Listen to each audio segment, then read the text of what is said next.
Famine.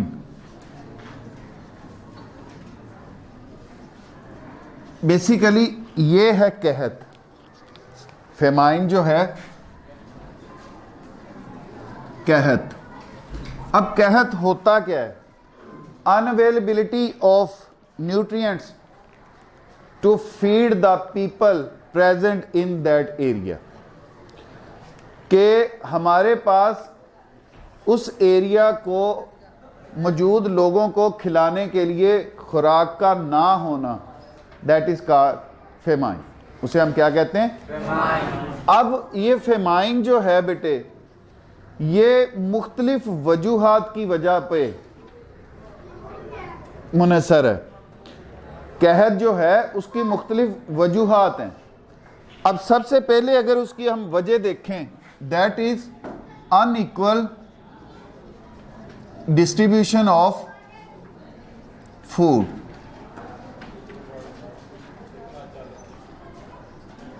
अब इससे क्या मुराद है? Unequal distribution of food. बेटे हम जानते हैं कि दुनिया में मुख्तलिफ कंट्रीज़ हैं।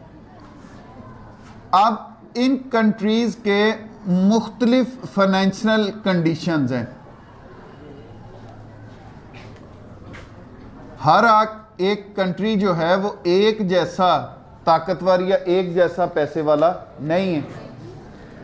अब जो तो तरक्की याफ्ता ममालिक हैं या फाइनेंशली स्ट्रॉन्ग कंट्रीज़ हैं, उनके पास रिसोर्सेज वाफर, उनके पास ख़रीदने की ताकत ज़्यादा, उनके पास अल्लाह के दिए हुए नेमतें भी ज़्यादा।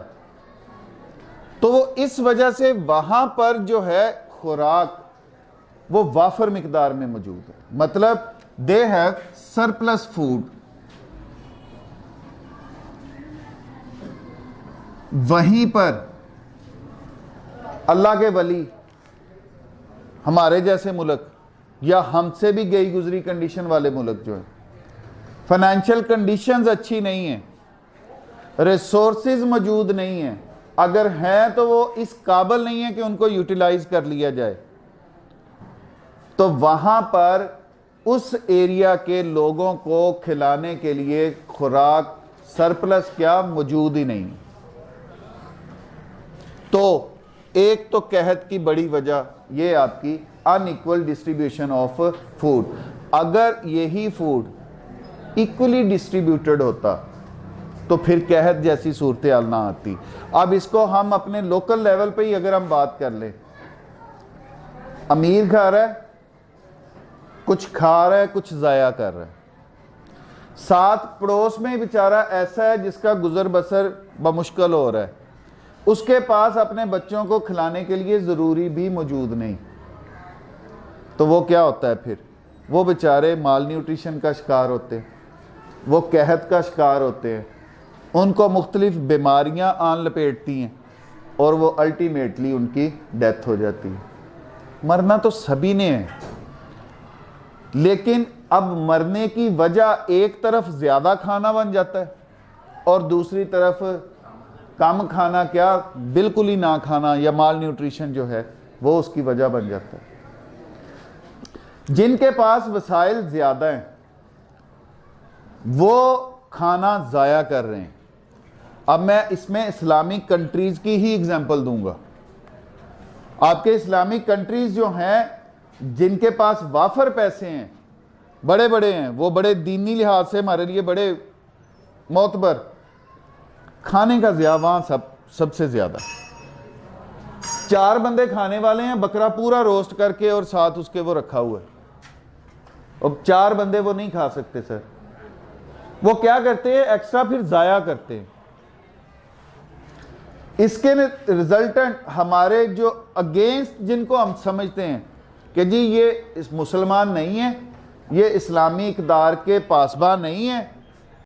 Union laboratory and diagnostic centre. अब आपको किसी भी किस्म के टेस्ट के लिए लाहौर, मुल्तान, कराची या किसी भी बड़े शहर जाने की जरूरत नहीं। अब मियां चन्नू में ही वही मयार आपकी दहलीज पर मुयस्सर है।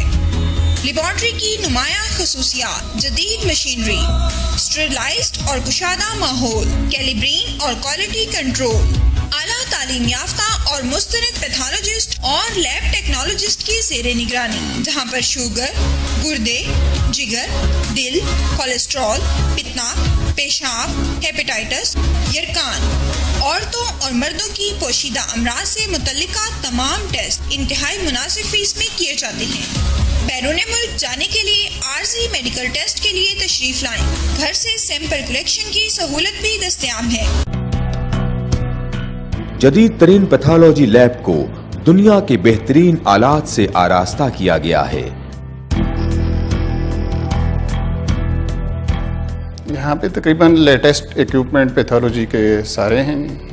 यहाँ पे ये है कि एक्यूट इमरजेंसी में जो भी चीज़ें रिक्वायर्ड होती हैं कार्डियक सर्जरी में, उसके अलावा बाकी कोई एक्सीडेंटल केस ऐसे हैं उनकी रिक्वायरमेंट के मुताबिक सारी चीज़ें यहाँ पे हैं। बेसिक जो हमारे टेस्ट हैं उनके अलावा स्पेशल टेस्ट, हार्मोन एनालिसिस, उसके बाद इनके ट्यूमर माइक्रोबायोलॉजी डिपार्टमेंट, तो तकरीबन सब फील्डों को यहाँ पे कवर कर। Union laboratory and diagnostic centre, Mahar Mohammad Naeem, laboratory manager, biochemist, lab technologist, MSc biochemistry, university of agriculture Faisalabad, BSc medical laboratory technology, Sheikh Zayed hospital, Punjab university Lahore.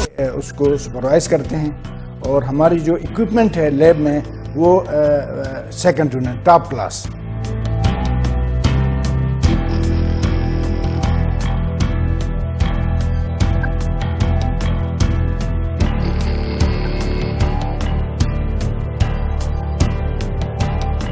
Phone 065-266-2586, 0334557586।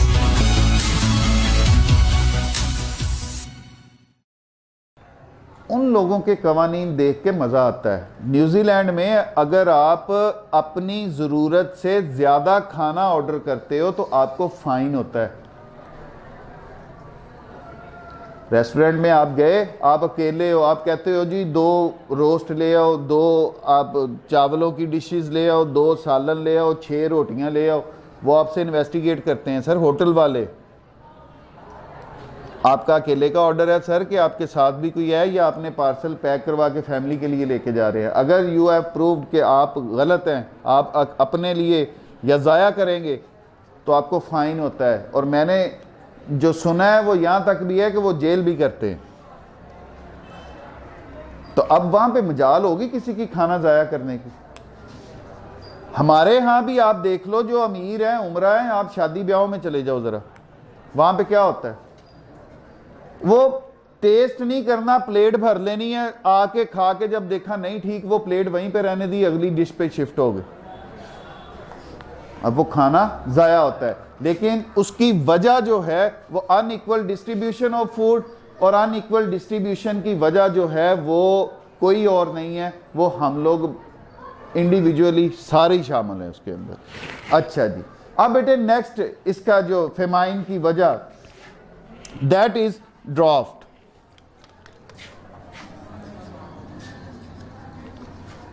अब ये क्या होता है, ये हम कहते हैं खुश्क साली को। अब खुश्क साली से मुराद बहुत सारे एरियाज ऐसे हैं जहां पर बारिश होगी तो फसलें होंगी, पैदावार होगी। अब उस पैदावार से आपको गंदम भी मिलती है, उससे आपको कपास मिलती है जो पैसे दिलाएगी आपको, उससे आपको मकई मिलती है। अब अगर बारिशें ही नहीं हो रही तो उन इलाकों में पानी पहुंचाने का कोई निज़ाम मौजूद नहीं, कोई नहरी निज़ाम मौजूद नहीं, कोई ट्यूबवेल मौजूद नहीं, तो अब वहाँ पे फसलें होंगी। जब वहाँ पे फसलें नहीं होंगी, ना उनके लिए अनाज बनेगा, ना उनके पास पैसा आएगा कि हम कहें कि यार चलो कोई बात नहीं, अनाज उनका नहीं पैदा हुआ, वो पैसे दे के आटा खरीद लें। तो सर कोई फसल हुई होगी तो उनके पास पैसे आएंगे, कुछ पैसे आएंगे तो वो उससे कुछ अनाज, आटा, दाना, दलिया खरीद सकेंगे। तो खुश्क साली जो है ये भी वजह बनती है आपके फेमाइंस की। नेक्स्ट बेटे, फ्लडिंग। अब फ्लडिंग से क्या मुराद है? सैलाब। अब फ्लडिंग कैसे तबाह करती है सर? फ्लडिंग जो है वो मुख्तलिफ तरीकों से तबाह करती है आपकी खुराक के ज़राए।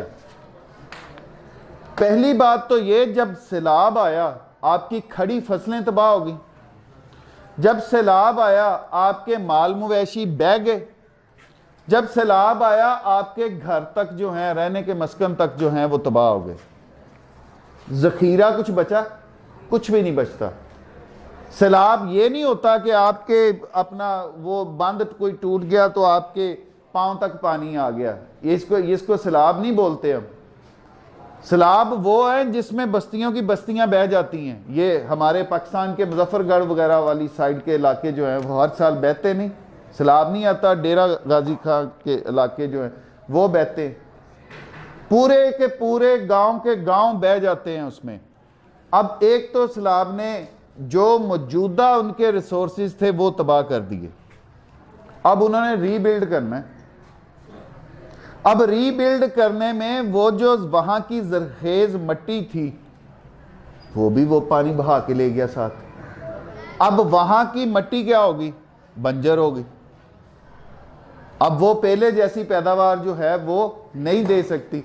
इसमें दो तरह से सैलाब जो है वो किसी के लिए फायदेमंद, किसी के लिए नुकसानदेह। कईयों की मिट्टी रीन्यू हो जाती है, बंजर थी उसके ऊपर जरखेज मिट्टी आ गई, उनकी पैदावार बढ़ गई।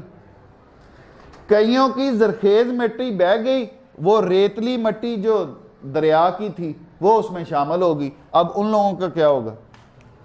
उन लोगों की ज़मीनें बंजर हो जाएंगी। अब वो मतलब सैलाब हमें, फ्लडिंग जो है वो 2-3 तरीकों से तबाह कर गई। नतीजतन क्या हुआ? हमारे रिसोर्सेज जो थे ह्यूमंस के वो सारे के सारे ख़त्म हो गए, जिसकी वजह से उस इलाके में भी ग़िज़ाई किल्लत आ गई।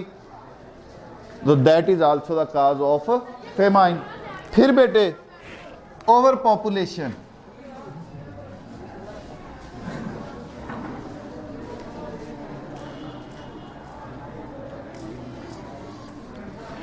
ओवर पॉपुलेशन सिर्फ ये ही नहीं कि लगातार पैदाइश बढ़ती जा रही है, ये तो एक फैक्टर अपनी जगह। दूसरा ये जो हिजरत है, माइग्रेशन जो है कि लोग अपने गांव से सिटीज की तरफ मूव कर रहे हैं अच्छी सहूलियात के लिए, अच्छे रहन सहन के लिए। गैस, बिजली, तालीम, सेहत, हर निज़ाम अच्छा मिलता है, जिससे क्या हो रहा है? इलाके क्या हो रहे हैं? गुंजानबाद होते जा रहे हैं, ओवर पॉपुलेटेड होते जा रहे हैं। अब उस ओवर पॉपुलेशन की वजह से क्या हो रहा है? सहूलियात वहीं की वहीं हैं, वो भी कम होती जा रही हैं। अब जब number of people in that area they are increasing, तो इस साथ साथ फिर रिसोर्सेज भी बढ़ने चाहिए थे, लेकिन रिसोर्सेज जो हैं वो बढ़ नहीं रहे। अब हर एक बंदे के लिहाज से अगर हम देखें तो वो रिसोर्सेज तो कम हो गए, एक बात। दूसरी बात, जब ओवर पॉपुलेशन हो रही है उनको बसाना भी है कहीं। जब उनको बसाने के लिए सोसाइटीज बनाई जाएंगी तो एग्रीकल्चरल लैंड्स क्या होंगी? खत्म हो जाएंगी। अब जब एग्रीकल्चरल लैंड्स खत्म होती जा रही हैं, वहीं पर तो गंदम बोई जाती थी, वहीं पर मकई बोई जाती थी, वहीं पर कपास बोई जाती थी, वहीं पर आपके आलू, पोटैटोज, अब वो क्या होंगे? खत्म। अब जब उन इलाकों को हमने रेजिडेंशियल एरिया या कमर्शियल एरियाज में तब्दील कर दिया, तो वहां पर जो रिसोर्स था हमारा, जो जरिया था हमारा, वसाइल थे हमारे, वो भी खत्म होते चले गए। अब उनके ख़त्म होने से क्या होगा? उस इलाके में भी जो आपका खाने की फरावानी थी वो ख़त्म होगी, वो जो आपकी डिस्ट्रीब्यूशन थी वो ख़त्म होगी। अब बेटे इन सारी चीज़ों के एडमिनिस्ट्रेटिव प्लानिंग अगर हो तो हल मौजूद है। इनका तो मैं साथ साथ डिस्कस करता चला गया कि हम लोगों को इंडिविजुअली एक दूसरे को जो अच्छा कर रहा है इनकरेज करें, जो बुरा कर रहा है उसको डिस्करेज करें कि भाई आपके सामने कोई खुराक ज़ाया कर रहा है उसको आप रोकें कि भाई ये क्या कर रहे हो। आपके पास वाफर है, अगर आपके पास वाफर थी तो आप दूसरे तक पहुंचा देते जिसको पास नहीं है। खुद अपने ताई अपने इर्द गिर्द देखें। इसी तरह सिटी लेवल पे, इसी तरह कंट्री लेवल पे एक दूसरे के साथ मतलब वो निज़ाम चले। चलो जिनके पास नहीं है वहां तक पहुंचता रहे, जिनके पास वाफर है। अब इथोपिया, वो बेचारे कहत से, हमारा थर सिंध का इलाका, थर जो है वो थर जो है वहां पे कहत रहता है, वहां पे खुश्क साली की वजह से रहता है। अब यहां पर जहां पर खुश्क साली रहती है वहां पे गवर्नमेंट को चाहिए जो अपना रिवर सिस्टम है उसको इस काबल करें कि वहां तक नई नहरें, नई दरिया, नई बिछाई जाएं ताकि उन लोगों को वहां तक पानी मिले। वहां पे आर्टिफिशियल ट्यूबवेल जो हैं, वो ट्यूबवेल जो हैं वो लगवाए जाए। सोलर सिस्टम पे यहाँ पे जहाँ पे मौजूद है बिजली, वहां पे जो आप दे रहे हो कि जी आप ट्यूबवेल लगवाओ, यहाँ पे आपके पास खुले एरियाज मौजूद हैं, वहां पे आप उन लोगों को सब्सिडाइज कर दो, उन लोगों को सोलर पैनल फ्री में दे दो, उन्हें कहो जी अपने अपने ट्यूबवेल लगवाओ, आप करो। इसका हल भी होता है। ये जो फ्लडिंग है, फ्लडिंग है किस वजह से? आपके जब रिवर डैम्स वो अट जाते हैं, उसमें गारा जमा होता रहता है, तो वो सतह आहिस्ता आहिस्ता उनकी बुलंद होती रहती है। जब थोड़ा सा भी पानी उसमें शामिल होता है तो वो पानी किनारों से बाहर आना शुरू हो जाता है, तो वो ही सैलाब बनता है। सर आप उनकी सालाना सफाइयां करवाएं, आप उनको साफ करें। आपके पास डैम्स की तादाद ज्यादा हो, जब डैम्स ज्यादा होंगे आपके पास वाटर स्टोरेज की कैपेसिटी बढ़ जाएगी, तो आप सैलाब वाले खतरे से बच जाओगे। आपकी जो नहरें कच्ची थी तो तब तो उनके इर्द गिर्द इलाके बहुत खुले मौजूद थे वैसे ही, तो चलो कुछ पानी आ भी जाता था तो खैर थी। अब तो नहरों दरियाओं के साथ साथ सिटीज आबाद हो चुके हैं। तो सर अपनी नहरों दरियाओं के जो किनारे हैं उनको पक्का किया जाना चाहिए। फॉरेन कंट्रीज में मौजूद नहीं नहरें, दरियाएं, सब कुछ मौजूद है। वहां पे तो इस रेशो में सैलाब नहीं आते। बारिश इंडिया में बढ़ती है, जान हमारी निकल जाती है। क्यों? और सर आप अपना निजाम इस काबिल करें कि उस पानी को वो समा सके। हमने उनको जो इल्जाम देना, पानी ने तो गुजरना है, गुजर के जाना है, समंदर तक पहुंचना है, तो उसके रास्ते पक्के कर लें। उसके गिर्द जो इतने एरियाज मौजूद हैं, आप डैम्स बना दें, आप हाइड्रोलिक पावर स्टेशंस बना दें, ताकि उसी पानी को जो आपके लिए मुसीबत है वो पानी आपके लिए नेमत बन जाए। ये जो आपकी ओवर पॉपुलेशन है, सर एक जगह से दूसरी जगह बंदा मूव किस लिए करता है? सहूलियात के लिए, अच्छे मौक़ों के लिए। तो अगर यही सहूलियात, यही मौक़े उनको डोर स्टेप पे दे दिए जाएं तो माइग्रेशन रुक जाएगी। गांव से बंदा सिटी में शिफ्ट हुआ किस लिए हुआ? अच्छी जॉब, अच्छी सेहत, अच्छी बच्चों की स्कूलिंग, अच्छी साफ सुथरी रहने की जगह। तो अगर यही चारों पांचों चीजें उसको उसके डोर स्टेप पे मिल जाएं तो उसका दिमाग खराब है, वो अपने आबाई इलाके छोड़ के वो आप दूसरे सिटीज में मूव करें। मतलब जब रिसोर्सेज की इक्वल डिस्ट्रीब्यूशन नहीं होगी तो तब ये वाले मसाइल जो हैं ये ऐसा चलते रहेंगे। तो इनका हल जो है वो इंडिविजुअली हम पर भी आयद होती है और हमारी जो गवर्नमेंट्स होती हैं उन पे भी ये आयद होती है कि वो एक प्रॉपर प्लानिंग के तहत चले, जिससे आपके जो रिसोर्सेज हैं वो पूरे आपके जियोग्राफिक रीजन के अंदर एक जैसे डिस्ट्रीब्यूट हो, ताकि हर बंदा एक जैसी फैसिलिटी से इस्तिफादा हासिल कर सके।